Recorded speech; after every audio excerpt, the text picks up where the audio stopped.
जय श्री राम, जय जय श्री राम।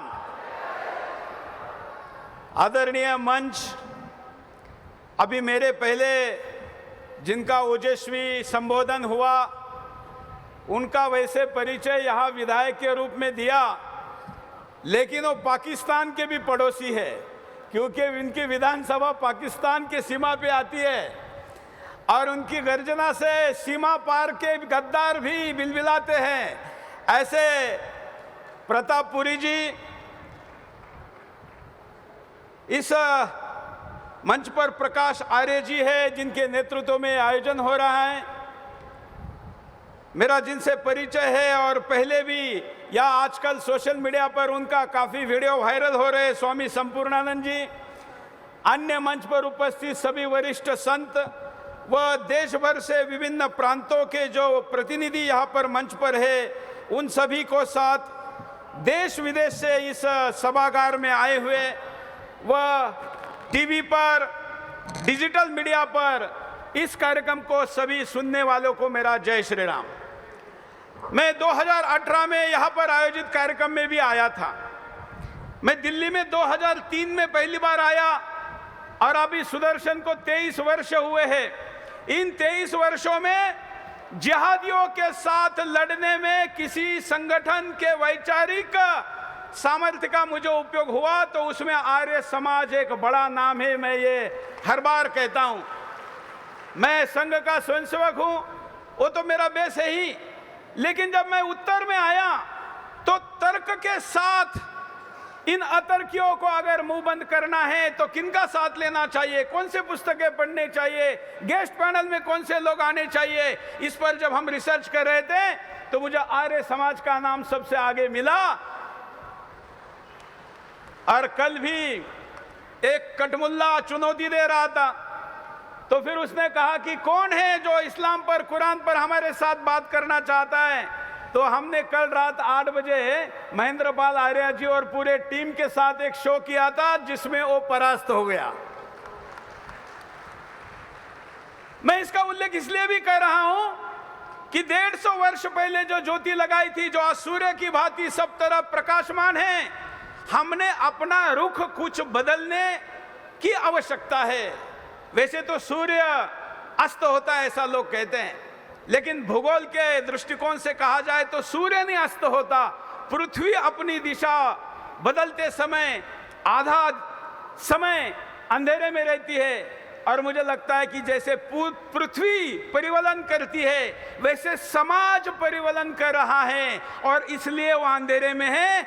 आर्य समाज का सूर्य का अस्त नहीं हुआ है। वो परिवलन क्या है, कैसे हो रहा है? कुछ तो प्रकृति का भी नियम है और कुछ हमारी सजगता की कमी है। देखिए, हम शास्त्र में तो पारंगत हैं, हम शास्त्र के लिए दुनिया में किसी से भी लड़ सकते हैं, टकराते हैं, उसको शास्त्रार्थ में पराजित करते, जीतते हैं। लेकिन दो चीजों में हमारी कमी है। एक, हम तो सज्जन हैं, इसलिए कमीने लोग क्या कर सकते हैं इसकी कल्पना हम नहीं कर सकते, ये हमारी कमी है। और इसलिए आज विश्व भर में खास करके डिजिटल युग आने के बाद, ये जो डिजिटल युग के माध्यम से दुनिया भर में जो कल्चरल टेररिज्म और बुद्धि भेद करने की शक्तियों को सामर्थ्य मिला है, उन सामर्थ्य में हम कमजोर हैं। हमको स्वीकारना पड़ेगा। हम यहाँ पर केवल वाहवाही करने नहीं, चिंतन करके किसी संकल्प को करने आए हैं, इस पर मुझे पूरा विश्वास है। देखिए, इस देश को तोड़ने वाली शक्तियों के यूट्यूब के कितने सब्सक्राइबर हैं, उनके ट्विटर पर, एक्स पर कितने फॉलोअर हैं। आज आर्य समाज के दुनिया भर के लोग यहाँ बैठे हुए हैं। आर्य समाज के ट्विटर पर 16,000 लोग हैं, लेकिन प्रत्यक्ष लोगों की संख्या कितनी है? करोड़ों में है। यूट्यूब पर कितने लोग हैं? कुछ लाख में हैं। हमें मैदान में या शास्त्रार्थ के मंच पर जितनी ताकत लगानी चाहिए, उतनी ही ताकत डिजिटल मीडिया में भी लगानी चाहिए। ये मेरे आपको आज के मंच से अपील है। आप लोग सहमत है कि नहीं? हाथ उठाकर बताइए, सहमत हैं? हर मैदान में आर्य समाज ही होना चाहिए। तो फिर केवल शास्त्रार्थ के मैदान में ही क्यों, वहां पर भी होना चाहिए। टीवी की चिंता मत करिए। टीवी के मैदान में सुरेश चौहान के सुदर्शन टीवी आपके साथ है और सब पर भारी है। आज ये कार्यक्रम इतना बड़ा, विद्वान आए हुए हैं, दुनिया भर से आर्य समाज आए हुए हैं। यहां सिर्फ अगर न्यूज चैनल के नाम पर आज कोई उपस्थित है तो सिर्फ सुदर्शन न्यूज है। हम तो रहेंगे ही, आप नहीं बुलाएंगे फिर भी रहेंगे, लेकिन डिजिटल माध्यमों में हमको आगे आना चाहिए। और आज यहाँ कोने कोने पर हमारा QR कोड लगाना चाहिए कि हमारे YouTube पर यहाँ फॉलो करिए, हमको ट्विटर पर यहाँ फॉलो करिए, हमें अन्य जितने भी सोशल मीडिया प्लेटफॉर्म है उन पर फॉलो करिए, क्योंकि वहाँ जो कुतर्की बैठे हुए हैं उन कुतर्कियों को जवाब देने की क्षमता आर्य समाजियों में है। इस पर मेरा पूरा विश्वास है। और इसलिए मैं ये कोई सलाह देने नहीं आया हूं, मैं आपकी मदद मांगने आया हूं कि आज सनातन को आपके शौर्य, आपके पराक्रम, आपकी बुद्धि, आपके तर्क की आवश्यकता है और उस मैदान पर आपकी प्रस्तुति होनी जरूरी है। दूसरा, जहां हम कम हैं, स्वतंत्रता के बाद हमने ऐसा मान लिया कि अब 100 नंबर पर फोन करेंगे तो हमारी सारी सुरक्षा की जिम्मेवारी पुलिस ले लेगी। सीमा की सुरक्षा की तो मुझे ज्यादा चिंता नहीं है, क्योंकि सीमा पर हमारे देश का सैनिक खड़ा है, उसने 1 सेंटीमीटर भी शत्रु को अंदर घुसने नहीं दिया है। हमें सैनिकों पर नाज है। लेकिन मित्रों, पिछले 78 वर्षों में सीमा के अंदर जो पाकिस्तान बढ़ रहा है, उस पाकिस्तान की चिंता अगर इस पंडाल में बैठे हुए लोग नहीं करेंगे तो दूसरों को करने का विचार और समय नहीं है। सबको अपना करियर करना है, अपना पेट भरना है, सबको अपना उद्योग करना है, अपनी राजनीति करनी है। और इसलिए सीमा के उधर के पाकिस्तान से बड़ी चिंता सीमा के अंदर के पाकिस्तान की है। और उसे लड़ने के लिए आर्य समाज ने नए तरीके से अपना विकराल और विराट रूप दिखाने की आवश्यकता है। शास्त्र हमारे साथ है ही, लेकिन हम शस्त्रों में ऐसा एक भूमिका बनाई गई कि अगर हम शस्त्र साथ में रखेंगे तो अपराधी हो जाएंगे। लेकिन मैं कहता हूं कि हमारा शस्त्र किसी के ऊपर अन्याय करने के लिए नहीं, अन्याय रोकने के लिए अगर हैं तो हम खलनायक नहीं, हम नायक हैं। मैं तो छत्रपति शिवाजी महाराज जी को फॉलो करने वाला एक सैनिक हूं, छोटा सा। मैं मानता हूं कि छत्रपति शिवाजी महाराज जी ने क्या किया।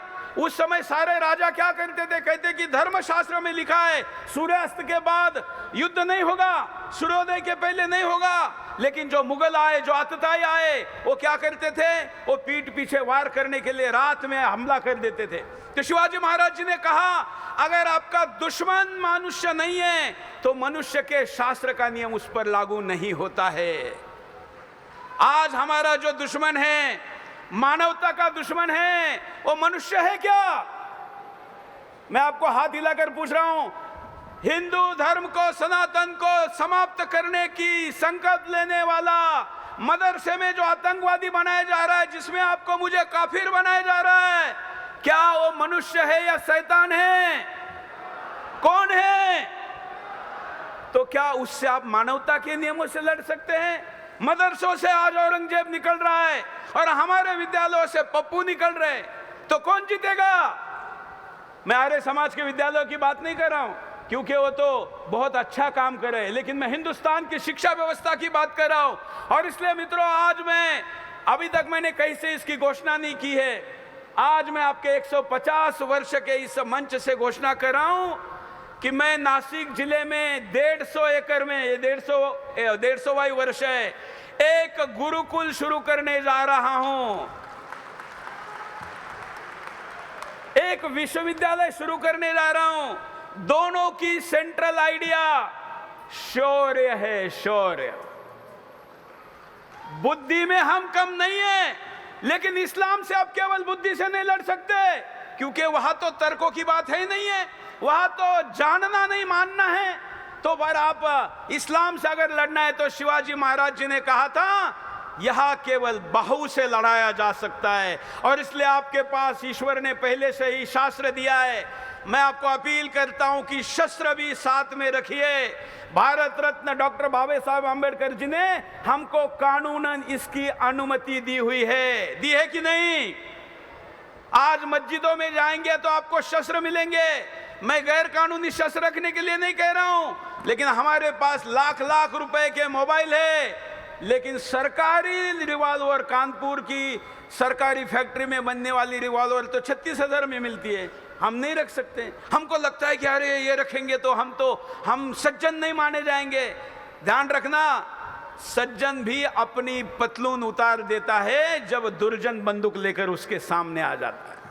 आपकी सज्जनता की सुरक्षा के लिए भी शस्त्र जरूरी है, और इसलिए 13, 14, 15 नवंबर को भारत मंडपम में छत्रपति शिवाजी महाराज जी की भवानी तलवार का प्रदर्शन रखा गया है। मैं आपको निमंत्रित करता हूं।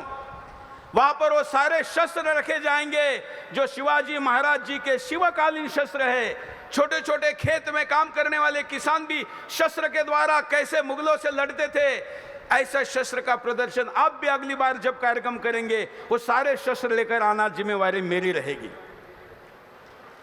तो आज के इस मंच से दोनों विनय जी भी यहां पर है जो सूत्र संचालन कर रहे थे, और विनय आर्य जी भी। मैं आपको यही वचन देता हूं, आप जहां बुलाएंगे वहां पर सुदर्शन और सुरेश चौहान के 24 घंटे उपस्थित रहेगा। आज एक संकल्प लेकर हम जाए घर वापसी का, और आर्य समाज और सुदर्शन चैनल मिलकर घर वापसी का अभियान चलाए। उसके लिए मैं 150 लाख रुपए की घोषणा आज के मंच से करता हूं, क्योंकि मैं भाषण केवल नहीं देता, समस्या नहीं बताता, समाधान की बात करता हूं। और इसलिए समाधान का पहला कदम मेरा, आपके आगे चलेंगे और आगे चलकर आपके आगे चलेंगे और लड़ेंगे। धन्यवाद। अच्छा, मुझे लगा खत्म करो कहने आए। विनय जी कह रहे और बोलो, इसके लिए आया हूं। लेकिन आप सुनना चाहेंगे? कौन कौन सुनना चाहेगा? देखिए, सुरेश चौहान के को सुनने के लिए भी मर्द होना पड़ता है, और वो मर्द यहां है।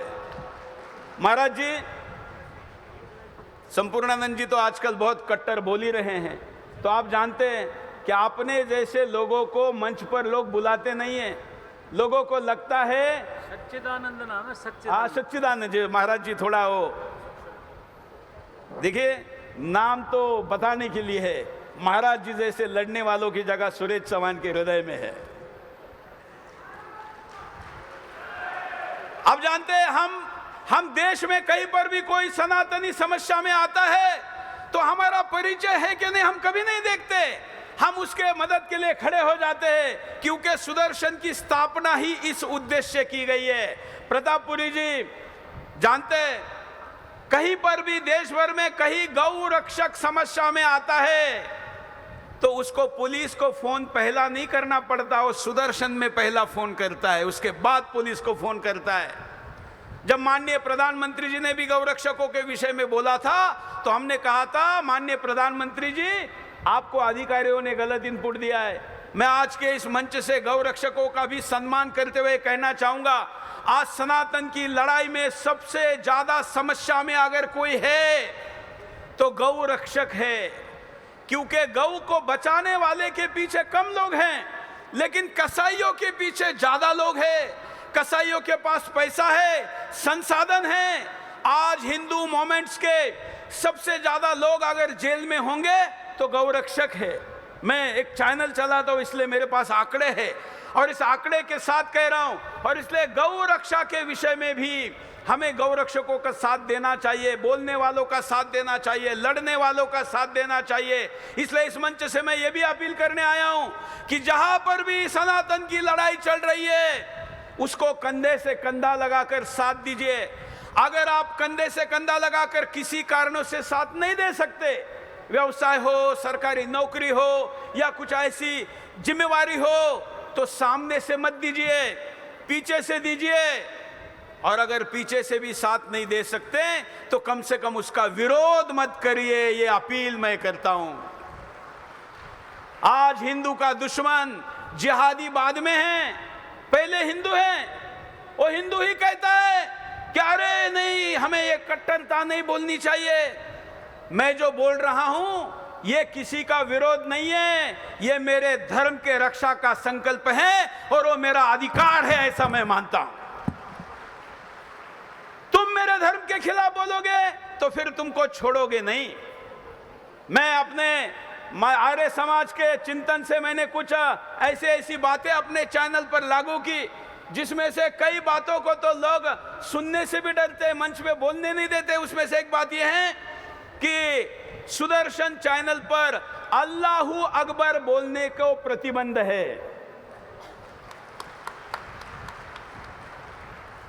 भाई अल्लाहू अकबर का मतलब क्या होता है? अल्लाह ही सबसे बड़ा, यही होता है ना। तो हम कहते हैं फिर अल्लाह महादेव से बड़ा कैसे हो गया? अब जब आप ऐसा बोलते हैं तो सामने वाले का मुंह बंद हो जाता है और उसको पता है कि यहां तो सुदर्शन को नियंत्रित करने की शक्ति उनके पास नहीं है। आज हमें हर व्यक्ति को ऐसे मुद्दों को उठाना चाहिए जिन मुद्दों के उत्तर उनके पास नहीं है। दुर्भाग्य से राजनीतिक क्षेत्र के लोग विवादों से बचना चाहते हैं, लेकिन हमें तो राजनीति करनी नहीं है, हमें तो धर्म रक्षा का काम करना है।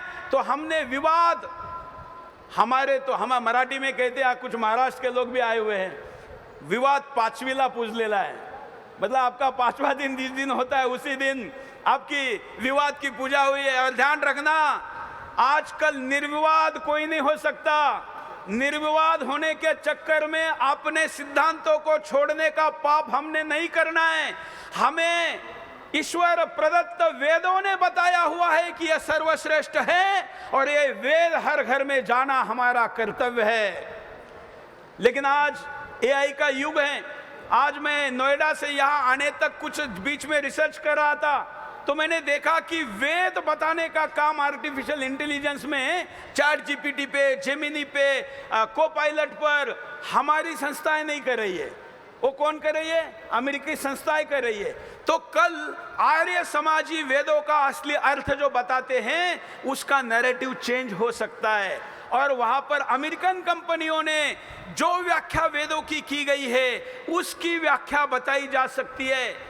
आज मैं वेदों के क्योंकि मुझे पता था इस मंच पर जाकर वेदों की बात करनी है, और इसलिए आर्टिफिशियल इंटेलिजेंस के युग में भी जैसे मैंने डिजिटल की बात की, डिजिटल सोशल मीडिया में हमारा रिप्रेजेंस होना चाहिए, वैसे एआई में भी हमें एक विंग बनानी चाहिए। आपने मुझे बुलाया, मैंने अपनी बिंदास बोल बात कहने के मंच बहुत कम होते वो कही। किसी को बुरी लगी होगी तो भी वापस नहीं लूंगा, क्योंकि सुनाने के लिए बोला हूं। जय श्री राम।